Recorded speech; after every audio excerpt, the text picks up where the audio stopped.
Change. लेकिन chemical change कहता है कि इसमें एक न्यू सब्सटेंस का फॉर्मेशन होगा। चेंज तो होगा ही, लेकिन चेंज के बाद एक नया सब्सटेंस तैयार होगा। तो पहला पॉइंट हमें इसमें क्या कह सकते हैं, no new substance are form, कोई नया सब्सटेंस नहीं तैयार होगा। लेकिन इसमें new substance are form, new substance का फॉर्मेशन उसमें होना कंफर्म है कि फॉर्मेशन होगा ही। सेकंड नंबर पे समझते हैं। सेकंड नंबर पे कहता है कि इसमें अगर सब्सटेंस का फॉर्मेशन नया हुआ नहीं है, एग्जांपल में से कोई एग्जांपल लेके इसको बताइए ना थोड़ा सा। तो देखिए एग्जांपल में समझ सकते हैं। फिजिकल चेंज, जैसे कि हमारे पास ये पेपर है, तो ये पेपर है, इस पेपर को अभी देख रहे हैं तो पेपर इस तरह का दिख रहा है। चलो पेपर को हम फोल्ड कर लिए, पेपर को हम फोल्ड कर लिए, फोल्ड कर लिए तो क्या ये पेपर से ये क्या कुछ और में बन गया? जी नहीं, अभी भी ये हमारा पेपर में ही है, ठीक है ना। यानी कि बस इसको फोल्ड किए, इट मींस कि इसका फिजिकल अपीयरेंस हम लोग थोड़ा सा चेंज किए हैं, बट इसका अगर ओरिजिनल से देखा जाए तो ये पेपर अभी भी हमारा अवेलेबल है। तो ये कौन सा चेंज हो गया? ये फिजिकल चेंज हुआ। बट अगर हम क्या कर दिए, इसी पेपर को लेकर जला दिए, इसे क्या कर दिए, लेकर जला दिए हम, तो जलाने के बाद इससे राख तैयार हो जाता है। अब उस राख से आप दोबारा पेपर प्राप्त नहीं कर सकते हो। तो जब पेपर प्राप्त नहीं कर सकते हो तो कह सकते हो कि कौन सा चेंज हो गया? केमिकल चेंज हो गया। कौन सा हो गया? केमिकल चेंज हो गया। मतलब इसमें न्यू सब्सटेंस का फॉर्मेशन नहीं होगा, इसमें न्यू सब्सटेंस का फॉर्मेशन होगा। नेक्स्ट आगे समझते हैं, क्या कह सकता है, it is reversible by reversing the process. अगर इसके प्रोसेस को रिवर्स किया जाए ना तो ये रिवर्सिबल है। मतलब सर बोल के सर बर्फ, बर्फ को पानी में बदल दिए तो वो कौन सा चेंज? फिजिकल की केमिकल? वो फिजिकल चेंज है। पहले से भी वो पानी ही था, अभी भी वो पानी ही है, बट उसका बस स्टेट चेंज किया, फिजिकल स्टेट चेंज किया है, ना कि वो पानी से अब कोई गैस बन गया, ठीक है कि नहीं, कि वो पॉइजनस गैस में कन्वर्ट हो गया, ऐसा कुछ नहीं है। तो अगर इसके प्रोसेस को रिवर्स किया जाए, फॉर एग्जांपल यहाँ पे क्या था, आइस था, आइस को आपने क्या किया, हीट किया, क्या किया, हीट किया, गर्म किया, तो आइस कन्वर्ट हो गया किसमें? वाटर में। वाटर को आपने फिर से हीट किया तो वाटर कन्वर्ट हो गया किसमें? वेपर में। लेकिन अब देखिए, अब इसके प्रोसेस को रिवर्स करते हैं, यानी कि अगर हीट करने से ये कन्वर्ट हो रहा है तो इसकी प्रोसेस को रिवर्स करेंगे, यानी कि कोल्ड, ठंडा कर दिए तो ये वेपर दोबारा किस में बदल जाएगा? वाटर में बदल जाएगा। और इसको ठंडा कर दिए दोबारा किस में बदल जाएगा? आइस में बदल जाएगा। तो यही कह रहा है इट इज रिवर्सिबल। ये एक ऐसा चेंज है जो रिवर्सिबल है, लेकिन कब? जब अगर प्रोसेस को रिवर्स कर देंगे तब। अगर हम लोग प्रोसेस को रिवर्स कर देते हैं, ठीक है, तो ये कौन सा हो जाएगा? ये हो जाएगा हमारे पास रिवर्सिबल चेंज। बट ये कितना भी प्रोसेस को आप रिवर्स कीजिए ना, ये रिवर्सिबल नहीं हो सकता है, यानी कि इट इज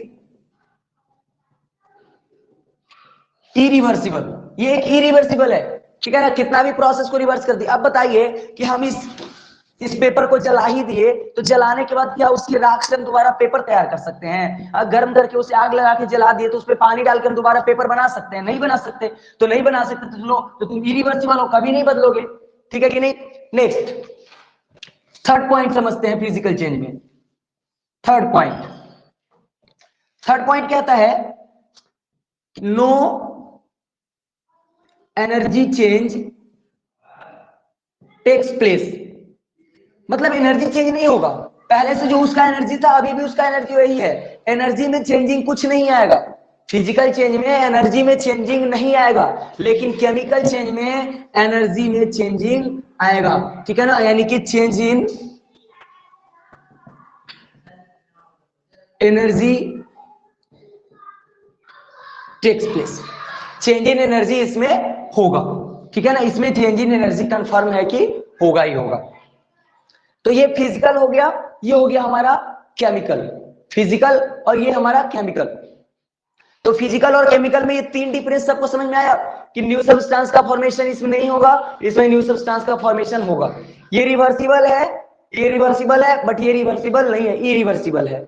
इसमें एनर्जी चेंज नहीं होता है, इसमें एनर्जी चेंज होता है, ठीक है कि नहीं। एग्जाम्पल, अगर एग्जाम्पल के तौर पे देखिए, एग्जाम्पल के तौर पे तो melting of ice, melting of ice, बर्फ का पिघलना। लेकिन इसका एग्जांपल बर्निंग ऑफ पेपर, जो अभी एग्जांपल लिया गया था, बर्निंग ऑफ पेपर, ठीक है कि नहीं। अब क्या होता है कि इसका एक बार आप स्क्रीनशॉट ले लोगे, अब क्या होता है ना कि बोलता है कि अच्छा बताओ, burning of paper is a chemical change. How?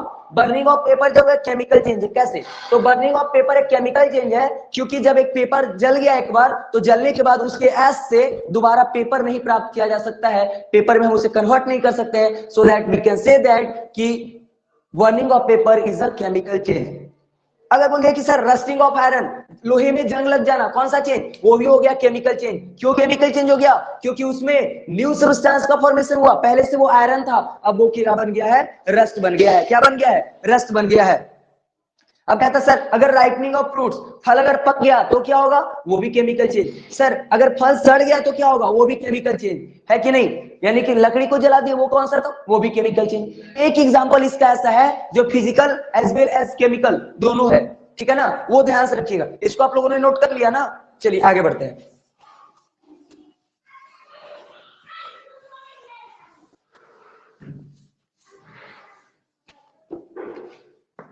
देखिए burning of candle, burning of candle ये क्या है ना, ये फिजिकल भी है और ये केमिकल भी है।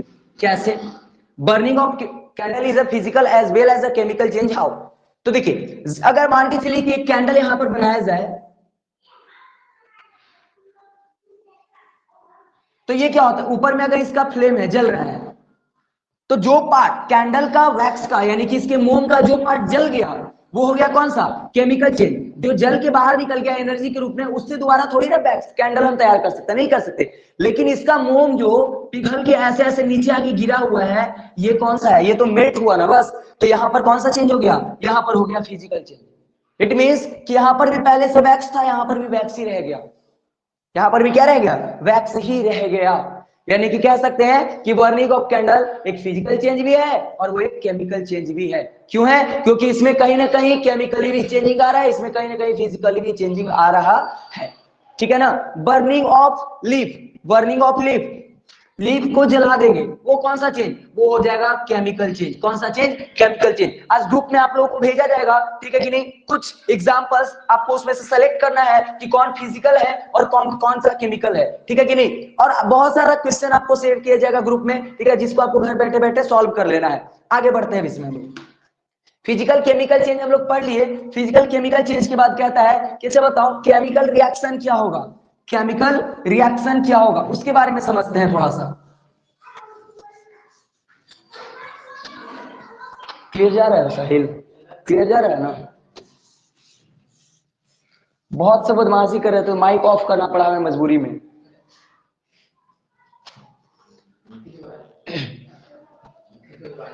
हाँ, एक एक करके रोज बढ़े जा रहे हैं। नहीं, आज कुछ क्लास 8 के भी एक दो बच्चे साथ जुड़ गए हैं इसमें।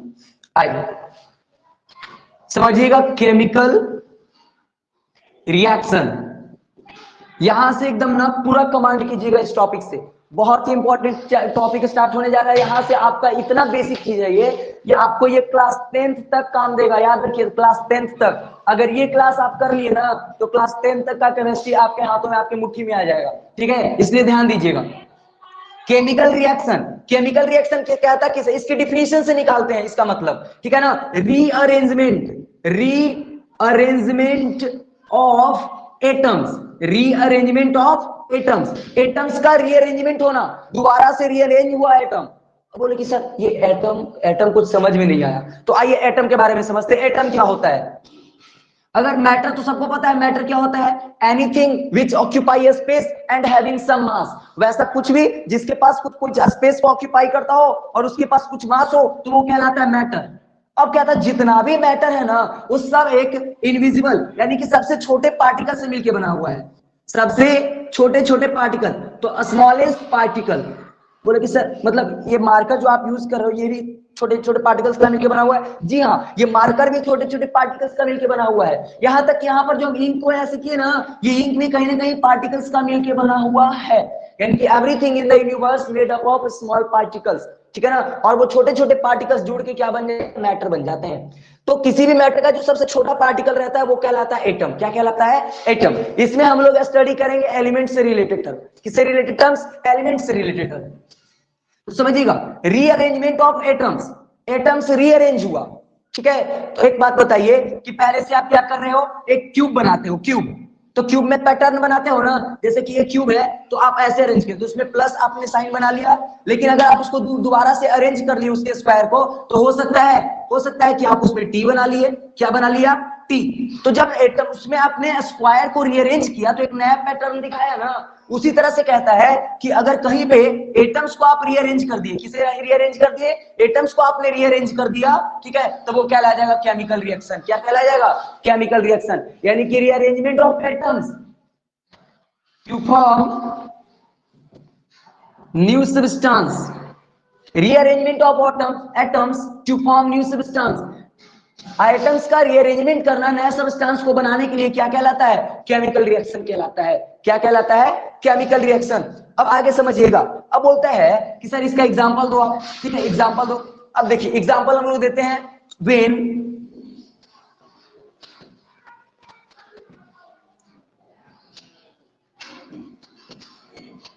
Sodium reacts with water, then form sodium hydroxide plus hydrogen gas. एक चीज का ध्यान रखिएगा, ये चैप्टर जो पढ़ रहे हैं, जो भी लोग पढ़ रहे हैं ना, इसके पहले आप लोगों को वैलेंसी कुछ केमिकल फार्मूला का याद रखना बहुत जरूरी है। बिना वैलेंसी केमिकल फार्मूला का केमिस्ट्री कहां, केमिस्ट्री मतलब वैलेंसी केमिकल फार्मूला, एलिमेंट्स का नाम, यही सब पे तो केमिस्ट्री बेस्ड है, ठीक है ना। तो बिना अगर उसके बैठे हुए आप, तो हम 100% गारंटी नहीं ले सकते हैं कि आपको समझ में आएगा, लेकिन वो सब जिनका कंप्लीट है, ठीक है, तो हम 100% गारंटी लेते हैं कि उनका पूरा का पूरा ये चैप्टर दिमाग में जाने वाला है ना। वो क्लास 10th के लेवल का केमिस्ट्री पढ़ रहे हैं आज। तो देखिएगा, when sodium reacts with water then form sodium hydroxide, it means कि यहां पे कह रहा है कि जब सोडियम रिएक्ट किया किसके साथ, वाटर के साथ, इट मींस कि पहले से क्या था, सोडियम था, किसके साथ रिएक्ट कर गया भाई, रिएक्ट कर गया वाटर के साथ, किसके साथ, वाटर के साथ। अब देखो सोडियम का एटम अलग है, वाटर का एटम अलग है, लेकिन दोनों एटम आपस में रीअरेंज होके, दोबारा से अरेंज होके यहां पर क्या बना लिया, यहां पर बना लिया सोडियम हाइड्रोक्साइड। क्या बना लिया, सोडियम हाइड्रोक्साइड। और क्या बना लिया, हाइड्रोजन गैस। क्या बना लिया, हाइड्रोजन गैस। तो अब बताइए कि पहले से सोडियम एटम, वाटर का कुछ एटम, अब ये दोनों अरेंज हुआ दोबारा से, और अरेंज होकर एक नया सब्सटेंस बनाया ना, तो क्या हुआ, rearrangement of atom to form new substance, that is called chemical reaction, that is called chemical reaction. यही तो है हमारा केमिकल रिएक्शन, ठीक है कि नहीं। इसे नोट कीजिएगा, इसके बाद इसके पार्ट्स के बारे में बताते हैं, स्क्रीनशॉट लीजिए फटाफट। चलिए आगे बढ़ते हैं।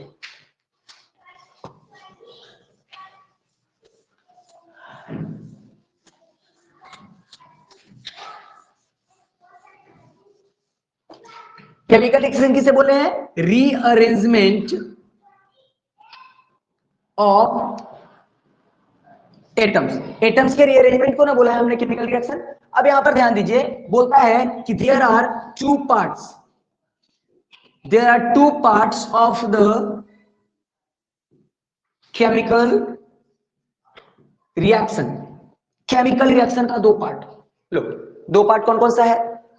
अब यहां पे बोलते हैं कि सर यहां पे हो गया सोडियम, Na से सोडियम को लिखते हैं, प्लस वाटर, सर बना लिया इधर sodium hydroxide NaOH plus hydrogen gas. ये लो, ठीक है ना, sodium reacts with water to form sodium hydroxide and hydrogen gas.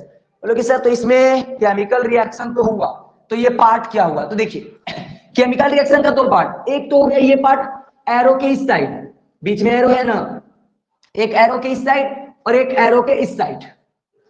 तो इस साइड वाला क्या कर रहा है, इस साइड वाला केमिकल रिएक्शन में पार्टिसिपेट कर रहा है, हिस्सा ले रहा है, ठीक है ना, यानी कि सोडियम का एटम और वाटर का एटम दोनों दौड़ के गया आपस में मिलने, ठीक है ना, तो ये दोनों पार्टिसिपेट किया। तो जो पार्टिसिपेट किया और पार्टिसिपेट करने के बाद इधर में क्या बनाया, नया सब्सटेंस बनाया। तो ये पार्टिसिपेट किया ना, तो जो पार्टिसिपेट करता है उससे बोला जाता है रिएक्टेंट। क्या बोला जाता है, रिएक्टेंट। और जो नया सब्सटेंस बनता है उसे बोला जाता है प्रोडक्ट। क्या बोलते हैं, प्रोडक्ट। यानी कि there are two parts of the chemical reaction, first one is the reactant and second one is the product. Reactant किसे बोलेंगे,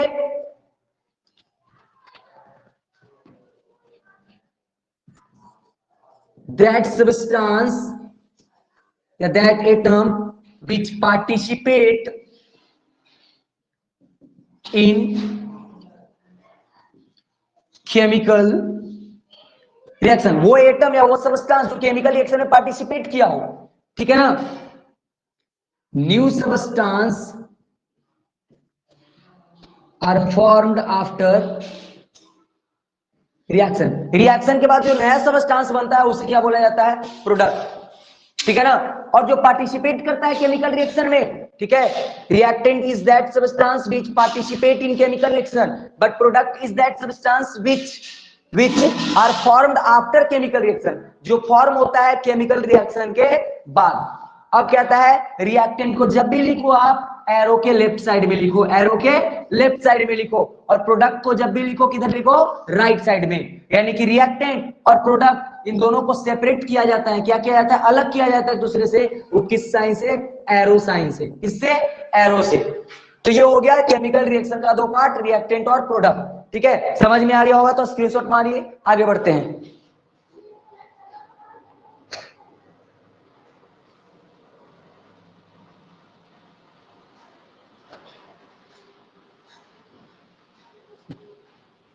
मारेंगे बस, किसी को बोलने का अधिकार नहीं देंगे। अब ऑप्शन मांग रहे हैं सब, अलाउ टू स्पीक,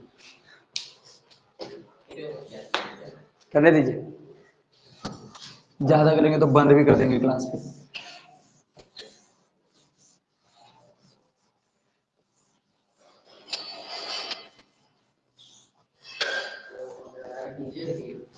क्या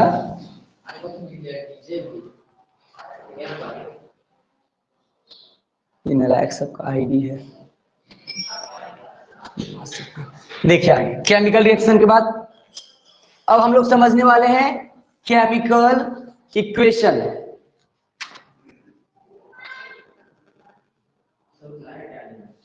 क्या कौन, हाँ, केमिकल इक्वेशन, केमिकल इक्वेशन किसे कहते हैं।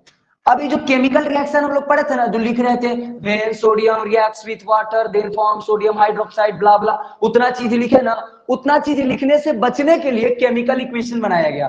क्या बनाया गया, केमिकल इक्वेशन। यानी कि सिंपल से लैंग्वेज में हम लोग कह सकते हैं इसे कि शॉर्ट हैंड। आप लोगों ने देखा है कभी शॉर्ट हैंड राइटिंग, कभी मूवी वगैरह देखिएगा तो उसमें कोर्ट में देखते हैं ना, कोई अगर जो क्या कहते हैं उसको विटनेस के तौर पे आता है कटघरे में और वो बोलता है और नीचे में जल्दी जल्दी उसको टाइप करते चलता है, यानी कि जितना तेजी से वो बोलता है उतना तेजी से टाइप कर देता है, तो वो शॉर्ट हैंड राइटिंग होता है।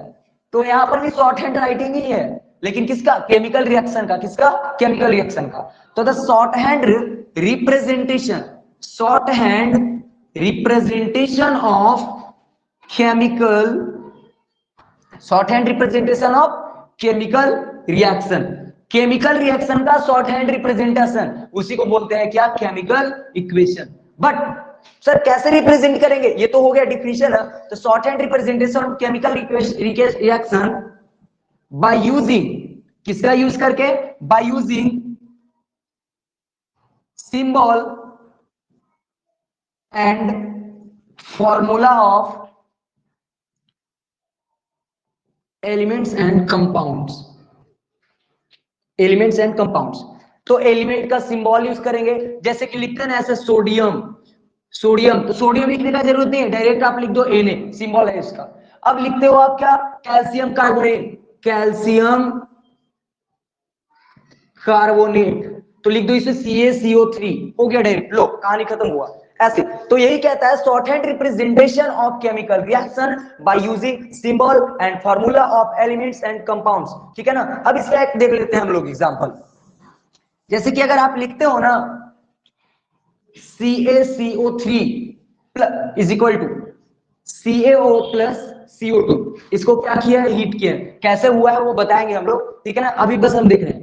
तो ये जो हो गया ना, ये हो गया केमिकल इक्वेशन, क्या हो गया, केमिकल इक्वेशन। लेकिन अगर यही लिखते हैं ना calcium carbonate are heated then form ये ब्ला ब्ला, तो वो अगर लिखते हैं ना तो वो हो जाता केमिकल रिएक्शन, क्या हो जाता, केमिकल रिएक्शन। यानी कि केमिकल रिएक्शन को रिप्रेजेंट करने के लिए क्या लाया गया, केमिकल इक्वेशन लाया गया। क्या लाया गया, केमिकल इक्वेशन लाया गया। अब कहता है कि केमिकल इक्वेशन को बैलेंस करना, बैलेंसिंग का एक क्लास अलग रखेंगे, आज क्लास नहीं रखते हैं उसका, बैलेंसिंग का एक अलग वीडियो रहेगा आपको, ठीक है ना, जिसमें पूरा का पूरा बैलेंसिंग करने के लिए हम लोग पूरा स्ट्रेटजी सीखेंगे, है कि नहीं। अभी हम लोग सिर्फ केमिकल रिएक्शन पे फोकस करेंगे। अब यहाँ पे आ जाते हैं इसके कैरेक्टर के बारे में।